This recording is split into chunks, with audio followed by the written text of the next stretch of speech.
Welcome back to The Mind, a podcast series by the Ramakrishna Vedanta Centre, New Zealand, a conversation at the meeting point of modern science and the contemplative traditions of yoga and Vedanta. I'm Rama, your host. You know the room by now: Swamiji and three companions, Sarah, a parent, James, a teacher, and Kai, our resident skeptic. Last time, we found that the ground of you is not a blank screen, it's alive, and it can change, which raises a tension almost everyone lives with.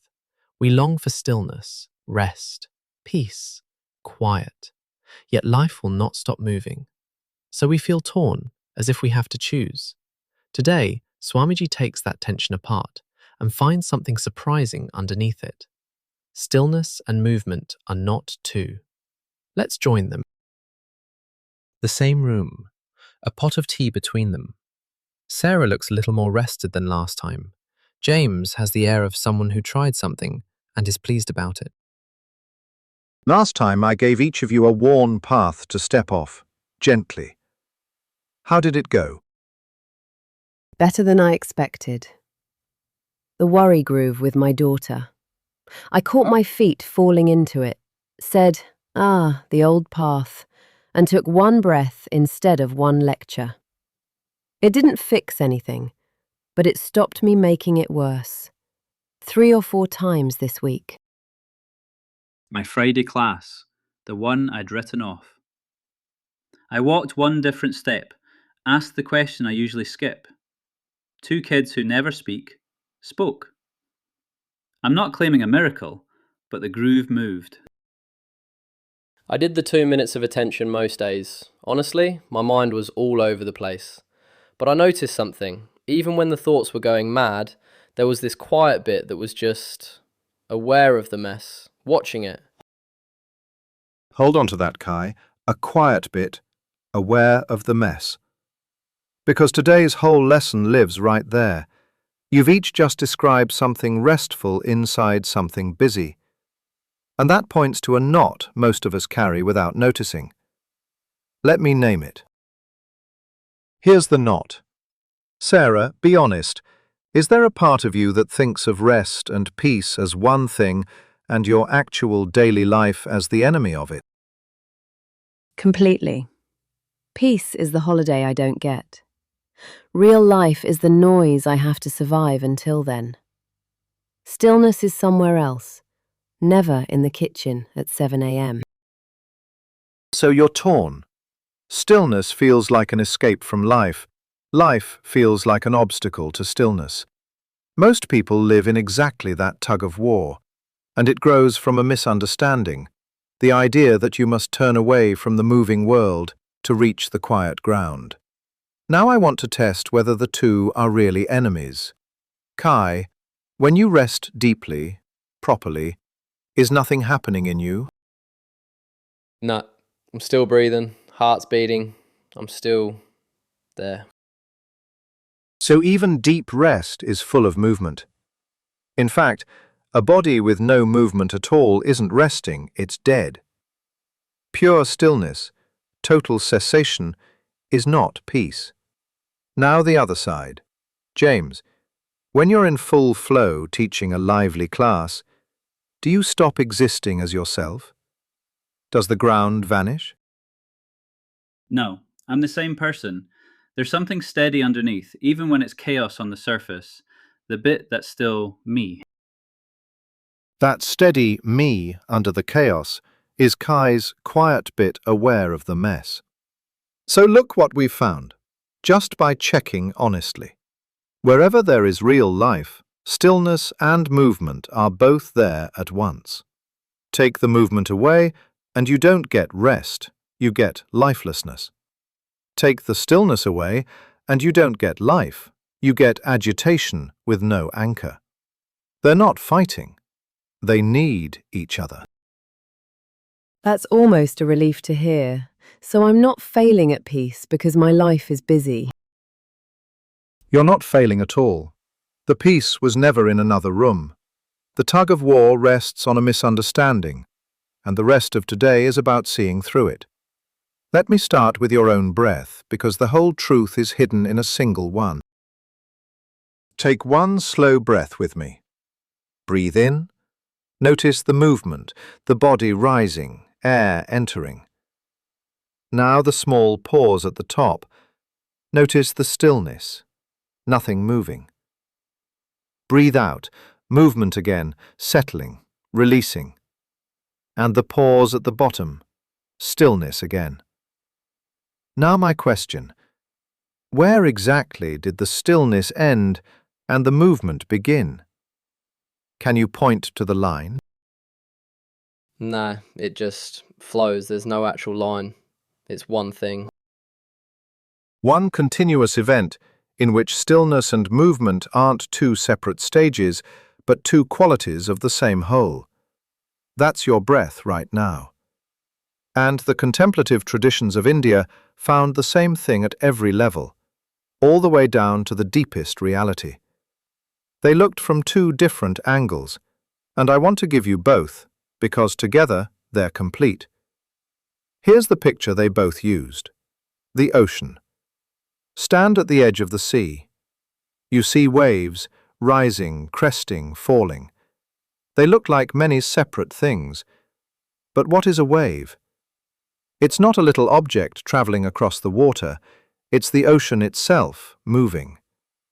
The wave is a shape the ocean briefly takes. So the wave isn't separate from the sea. It is the sea, in motion. Exactly. And when the wave rises, does the ocean become less? When it falls, does the ocean lose anything? No, it's all still there. The whole ocean is in the deep stillness and in the wave. That's the heart of it. Stillness is what the ocean is. Waving is what the ocean does. You can't pull them apart without destroying the ocean. A perfectly motionless ocean would be ice, not water. Now, the two traditions. The first, Advaita Vedanta, stands at the shore and asks, what is it that never changes, even as everything changes? It points to the deep, the changeless ground it calls Brahman, the one infinite consciousness in which the whole world appears, as waves appear in the sea. But, and this matters, that ground isn't cold or dead. Its own power, Shakti, is what becomes the universe. As Sri Ramakrishna put it, the still reality and its active power are like fire and the fire's power to burn. One fact, two ways of speaking. And the second tradition? The second, the Trika tradition of Kashmir, stands at the same shore but looks at the waves and asks, if consciousness is everything, where is it right now, in this breath, this thought? And it answers, right here, as this. Not hidden behind the movement, waiting for you to go still, present as the movement. It gives the inner aliveness of awareness a name, spanda, the throb, the pulse of awareness itself. Remember the living self-presence we met last week, vimarsha. Spanda is that same aliveness seen as the primordial pulse of being. Awareness doesn't first sit still and then start to move. To be aware at all is already to pulse. So one tradition says, find the still ground beneath the movement, and the other says, find the ground as the movement. But they're describing the same ocean. Two people on the same shore, one describing the depth, one describing the waves, neither wrong. Both dissolve the same false split. And both arrive at what this course calls presence in action. Awareness that is steady and alive at the same time. It's the same pair you've met before under other names. Last week's luminous and living, prakasha and vimarsha. Today, stillness and movement. Next week, it'll be ground and flow. One architecture, many vocabularies. There's something in this for how I listen to music, isn't there? You keep using sound. You've anticipated me. Think of a piece of music. Between the notes, silence. Within each note, sound. Take away the silence, and the notes blur into noise. Take away the notes, and the silence is never expressed. The music isn't notes instead of silence, it's notes arising from silence, held by silence, returning to silence. Stillness is the silence, movement is the music. And when we try to find peace by fleeing our lives, Sarah, we're like someone trying to enjoy the silence by smashing the instrument. The invitation is the opposite, to hear both at once, the note and the silence it rings in. I can feel you about to say, this isn't just poetry. It isn't. And here biology walks in and shakes hands with the ocean. Your body holds a steady temperature, steady blood chemistry, a steady heartbeat. How? By going still. No, by constantly adjusting. Thousands of little corrections all the time. Precisely. Scientists call it homeostasis, and notice the paradox. The stability is achieved through the movement. Stop the constant adjusting, and the stable state collapses within seconds. The stillness of health is ceaseless dynamic activity, held in balance. Remove the movement, stability dies. Remove the stability, movement becomes chaos. Your biology is the ocean teaching. Steady in the depths, moving on the surface, and neither is more true than the other. So the same pattern from the inside through contemplation and from the outside through science. The same architecture, different roads. Now, why this matters for the suffering each of you sees. Almost every modern affliction in this area comes from living the split, treating stillness and movement as enemies. Sarah, you mentioned the holiday you never get. That's the doorway to the first one. Burnout. I've been near it. What is it in this language? Burnout is life lived entirely as movement, with no felt connection to the ground.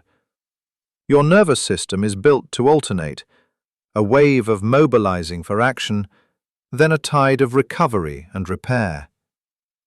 Burnout is what happens when you suppress the recovery tide for too long. Stress hormones pour out in long surges instead of clean pulses. Sleep frays, mood and memory suffer. And hear this clearly. A person in burnout hasn't been working too hard. They've been refusing the ground that work draws its life from. Rest isn't laziness. It's the tide that makes the next wave possible. That reframes my whole guilt about resting. Let it. Kai, a cousin of burnout you may know. Restlessness. The inability to sit in silence without reaching for your phone. That's me exactly. Quiet feels like something's wrong. That's the clue. Restlessness usually isn't too much energy. It's the loss of a felt relationship with the ground. Stillness has become unfamiliar, so silence feels like an emptiness to be solved rather than a rest to sink into. The tradition has a lovely word for the capacity to be still. Vishranti. Restful presence.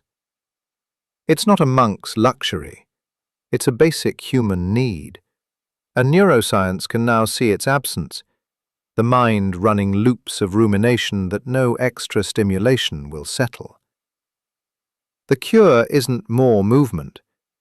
It's recovering the capacity to simply be here, without doing. And anxiety? I see so much of it in my students. Anxiety, in this lens, is being totally identified with the movement, the change, the uncertainty, the stream of what-ifs, with no felt sense of the ground beneath. The anxious mind scans for threats and plans endlessly because it has nowhere that feels safe to rest. It's the wave convinced it's only surface, with no ocean under it. That's not weakness. It's what happens when the ground is lost. And it's why practices that gently restore the felt ground, breath, the body, open attention, help so directly. They reconnect the moving mind to the steadiness that was always there. You said almost every affliction. What's the one that comes from the other side? Sharp of you. There's a mirror image error, the opposite imbalance. Where burnout is life without ground, this is ground without life. The ego borrowing a true idea, it's all one, to dodge a responsibility, or reaching for lofty states while real relationships and duties go unexamined. Notice what is happening here. This is never what the contemplative path actually asks. It is the ego quietly using a real teaching as a hiding place, something any of us can slip into. Genuine practice does the very opposite. The traditions that gave us this teaching are not teachings of escape, they're teachings of deeper engagement. The ground isn't a hiding place from your life. It's the floor you stand on to meet your life more fully. The real test of depth isn't how far you can detach, it's how clearly and kindly you can engage. So the healthy place is right in the middle. Not all movement, not all withdrawal. Presence in action. The wave still moves, life still asks everything of you, but the wave now knows, at least sometimes, that it's the ocean moving. And that knowing changes what you can bear. You can rest without guilt. You catastrophize less. You return to steadiness faster after you're shaken, which is the real meaning of resilience. None of this deletes the hard things. It gives you a wider, kinder place to hold them. One tiny experiment this week, 30 seconds, done inside ordinary life, not in a special quiet room. Then a version tuned to each of you. For everyone, find both in one breath. Once or twice a day, in the middle of whatever you're doing, take one slow breath. Feel the movement breathing in, the stillness in the pause at the top, the movement breathing out, the stillness in the pause at the bottom. Then ask, where's the line between them? Don't answer in words, just notice there isn't one. Sarah, this week, take one rest without earning it first and without guilt. 10 minutes with tea, doing nothing. As you do, remind yourself, this is the tide that makes the next wave possible. Notice whether the guilt argues and whether the rest helps anyway. Rest as part of the work, not a reward for it. I'll try. James, when a class tips into chaos and you feel yourself tighten, find the ground for one breath while staying fully in the room. Not withdrawing, just feeling the steady you under the noise, then carrying on. See if it changes how you meet the next minute. Presence in action, live tested on a Friday afternoon. Noted. And Kai, next time silence makes you reach for your phone, pause for just 60 seconds before you do. Don't fight the restlessness, just watch it, the way you watched the mess last week. See if the quiet is actually empty or just unfamiliar. Sit in the quiet for 1 minute and check if it's really as unbearable as it feels. All right. Notice what you find, no grading. We'll begin next time with whatever turned up. And that's today. Stillness and movement are not two enemies to be balanced, but one living reality. The calm ground and the moving wave, never apart. Rest is part of the work, not a reward earned after it. And the deepest steadiness is found not by turning away from your life, but by meeting it more fully. Next time we ask how the one becomes the many, how a single reality can appear as a whole world of separate things. And to sit with today's conversation further, the full Lesson 1.4 is available in the course Beginners, Conversations on the Mind in the Light of Modern and Spiritual Sciences on the Ramakrishna Vedanta Center's website, www.vedanta.nz. It is also available as an app on Google Play and the Apple App Store by searching for Vedanta NZ. Until then, be gentle with your mind.